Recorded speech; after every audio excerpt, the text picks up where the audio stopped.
99% लोकांनी ही सोलापुरी स्टाईल हुग्गी कधी खाल्लीच नसेल. नमस्कार, मी गायत्री माने. इथे ना मी रान स्वच्छ करून घेतोय कारण धामणगावच्या यात्रेमधून ना मी अशा प्रकारे अननसाचे कोंब घेऊन आलेले. हे कोंब ना जमिनीत लावून टाकायचे जेणेकरून हे मस्त असं अननसाचं झाड बनतं. तुम्ही ते बघताय जिथे ड्रिप केली आहे ना तिथेच हे झाडं आम्ही लावून घेतोय जेणेकरून पाण्याचा तुटवडा त्याला पडू नये. अशा प्रकारचे 3 कोंब आणलेले आणि मी त्याची लागवड करून घेतली. आणि लावल्यानंतर झाडाला थोड्याच वेळात असं पाणी घालायचं जेणेकरून त्याची रुजवण चांगली होईल. तुम्ही ते बघताय तिन्ही मी लावून घेतलेल्या आहेत. त्यानंतर दुपारच्या वेळेतच आजींनी अशा प्रकारे सोलापुरी स्टाईल हुग्गी बनवली. आता हुग्गी म्हणजे काय?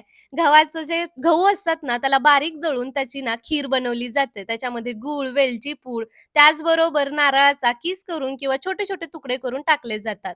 मस्त शिजल्यानंतर त्याच्यात दूध आणि साजूक तूप घातलं जातं.